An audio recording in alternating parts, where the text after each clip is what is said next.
Hello everyone. In this tutorial I'll be discussing about the types of programming, basically the difference between the procedural programming and object-oriented programming language.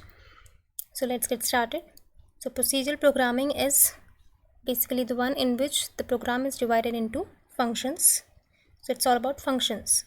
While object-oriented programming is one in which program is divided into objects. So it's all about classes and objects. Second difference is in procedural programming, it follows top-down approach. It means that a complex problem is divided into smaller problems. So basically that is the reason why we write the main function first and then the steps to perform the task. So we divide the complex problem into smaller problems. Okay. Now object-oriented programming follows the bottom-up approach. What is a bottom-up approach? It means that we focus on the smaller problems first and then integrate it together. That is the reason why we create a class first. We design the program first and then we write the main function. Okay. Third difference is in procedural programming, data hiding concept is not available. So that is a disadvantage. It is available in object-oriented programming language. Data hiding is a concept in which we can only display the essential details and hide the unnecessary details. So it can be achieved using interface and abstract class in Java, which we'll discuss in other tutorials, but the main thing is that it is available, this feature is available in object-oriented programming. Next difference is in procedural programming, to add data or functions it is very difficult because we have to rewrite the entire program. Because in existing program we cannot write the function, we cannot add a function, and because it won't recompile it. So we have to write the entire function again, entire program again. While in object-oriented programming, it's very easy to add data or function within existing program. Because we already have a class created, we can just add a new function, add a new data, and it will recompile. So that is one big advantage of object-oriented programming language. So procedural programming languages include C, COBOL, BASIC, all these, while object-oriented programming languages include C++, Java. So these are the main differences between these two.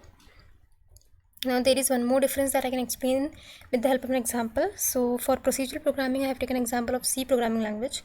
So this is a C programming. So this is a C program.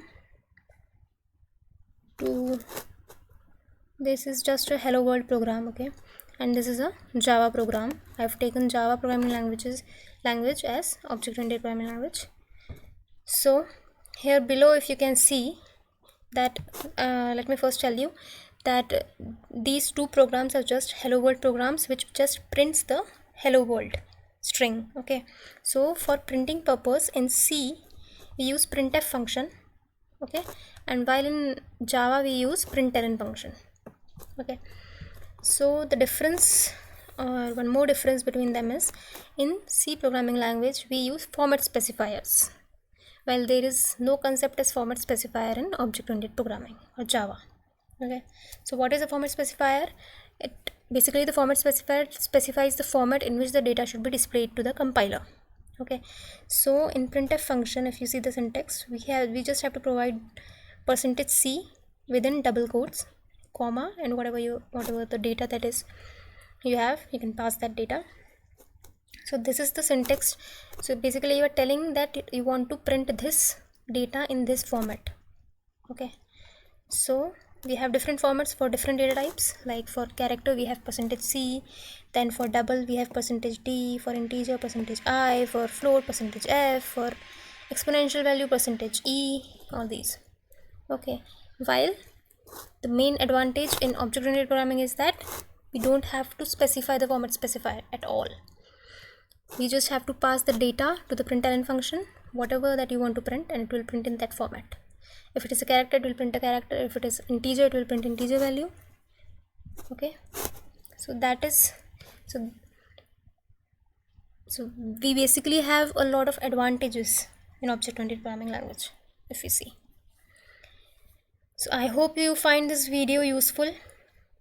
Probably in next video I'll be discussing the 4 pillars of object-oriented programming language. So keep tuned, and if you want to learn more on programming and Java, you can visit my website at letsunderstandjava.com.